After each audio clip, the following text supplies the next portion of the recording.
Hello and welcome back. I am so happy that you're here today. Today I'm making this Pinwheel Tower card, so let's first take a look at that finished card.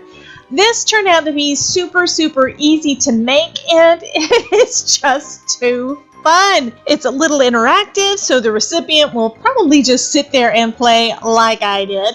Plus, you've got 4 panels that you can decorate up. This just turned out adorable, and I can't wait for you to see how I made this. Before we get started, though, I want to let you know that today's video is part of the Orange and Black video hop that is sponsored by Monica over at Tailor Made Cards for You. She has a lot of fun vintage-inspired digital papers and digital kits in her shop, and today I'm using the Retro Vintage Halloween Advertisement Kit. As usual, when I'm working with one of these digital kits, I downloaded everything, cropped the individual images on the page that's got all of the ephemera on there, and then resized them for what I needed.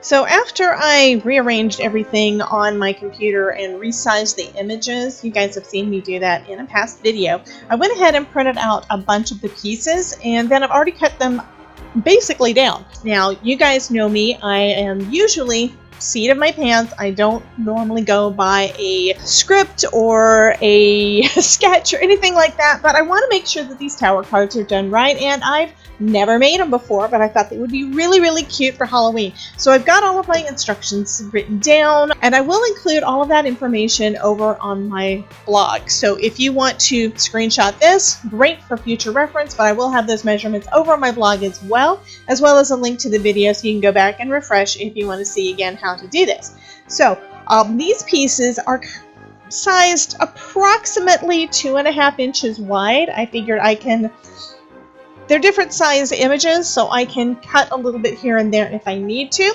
The first part is going to be the tower. The tower is really important. That needs to be a square piece of not necessarily cardstock, but pattern paper. If you use a thinner paper, it's going to make it not quite as bulky. I'm using the same paper for pretty much everything. All of my digital images. This is some Epson paper. I'll leave a link to that down below as well, that I got a year ago, and it has so far worked the best for me to get the clear images, and I mentioned that in a previous video as well. So for the tower, we need the height of your card square. So what we're doing, this is going to be this is going to be an A2 size card, so it needs to be 4 1/4 by 5 1/2. So I need 4 1/4 because I'm going to have a 4 1/4 tall tower as being my tower piece, and I'm going to use this pattern paper. Now this is one that's in that kit that is a bunch of these other images all kind of collaged together. So I've cut a few of those. Because I'm using 8.5 by 11 cardstock, though, I did wind up with some edges. I saw on the instructions we're going to be gluing part of this together. So those edges are going to be my glue pieces. So I'm good with that. And you only need 1 per card. The next piece we need is going to be the mats. Now this part I cut from some heavyweight black cardstock. Each of these panels is 2 3/4 by 4 1/4. Again, we want it to be that 4 1/4 inch height. And then after that, we've got our panels, which the instruction says to do that at 2.5 by 4.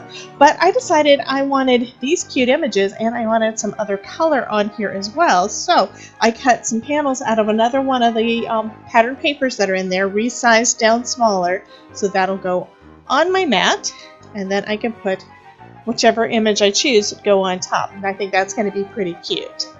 So to start off with, we need to make our little tower. So I'm going to take a piece of the pattern paper that I've got cut to 4 1/4 by 4 1/4, and I'm going to score that at each inch. So that's at 1, 2, 3, if I can hold it straight, 3, and at 4 inches. Go back over that real quick. Okay. And then we're going to fold these basically in. The reason that we're going to be folding it pretty side in is because this is going to be the inside of the tower, so it looks pretty too, instead of just having some plain white paper there.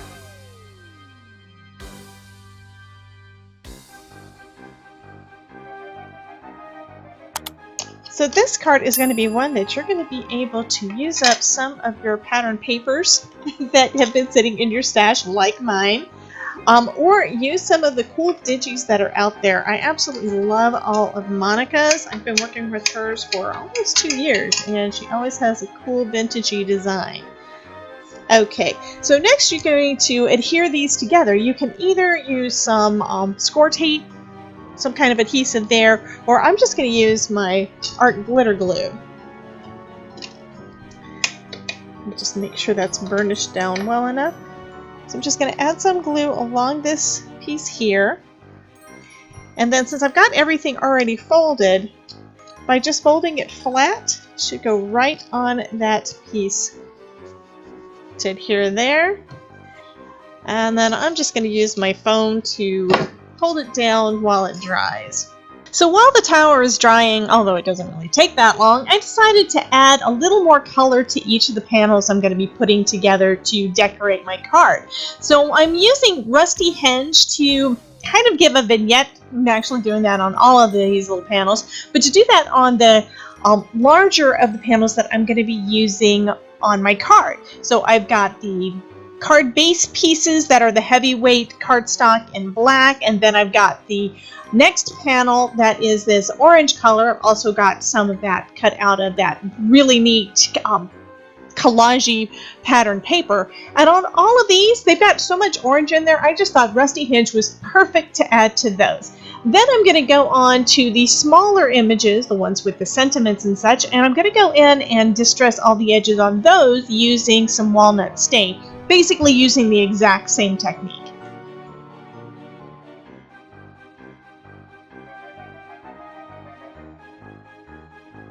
With all the inking done, I can start putting these little guys together.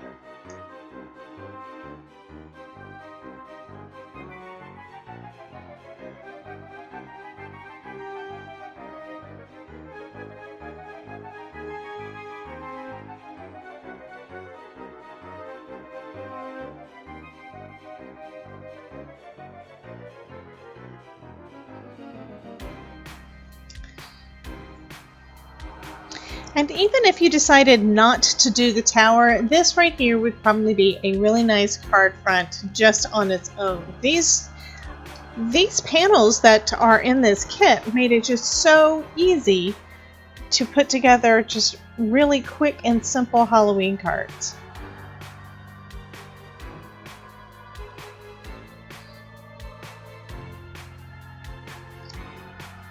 Okay, so now we can start adhering these little guys on.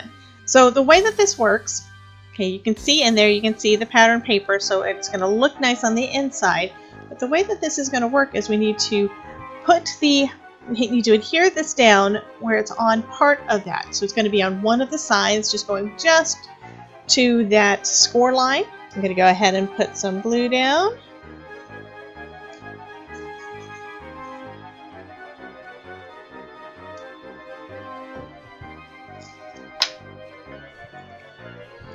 And it doesn't really matter which side you start on.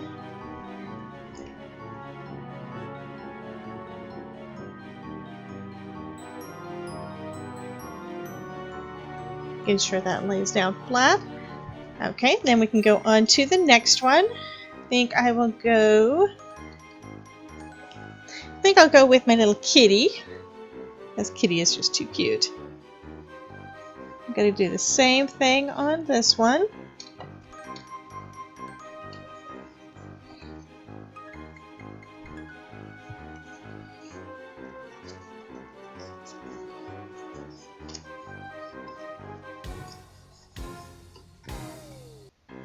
You see how that works?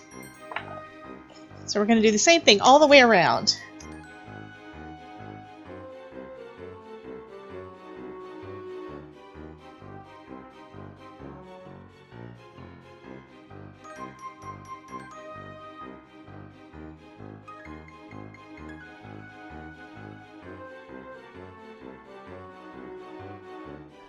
So doing this, I'm actually surprised at how easy it actually is. It looks so much more complicated. I mean, it sets up like that, so they'll be able to display this, or I have a feeling that I kind of just want to keep on flipping through it. This is fun. But one thing you'll notice is there's not any place to write a sentiment on it. So what we can do is we can add a piece of cardstock there. So what I think I'm going to do is I'm going to add 4 of them so everything matches. And I'm going to distress those so that that will also match the rest of the card. So that piece here needs to measure... So we've got about 2 inches there, okay? So this is a 4 1/4 by 5 1/2 inch panel. This is just some lightweight card. So I just said I needed these to be 1 1/4 inches.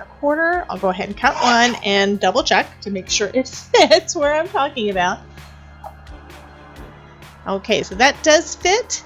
I could leave it the full length, but I think I'm going to leave that little bit of a gap, so I need to cut 1/4 inch off of the end too. So this is going to be 1 1/2 inches by 4, and I'm going to go ahead and do 4 of those. And I'm just going to glue these little panels down. Oh, first, before I do that, I need to distress it. And I'm going to use the rusty hinge. It worked so well as an orangish brown on the rest of this that I think it will work really well. I can always come back in with some vintage photo if I need to. And it doesn't matter how smooth or messy you make this. This is Halloween. Halloween is the time to get out and experiment. Okay, so that it's not too dark, but it's not too stark white either. So I think that's going to work well in those sides. And next I'm going to go ahead and just adhere those down using my art glitter glue.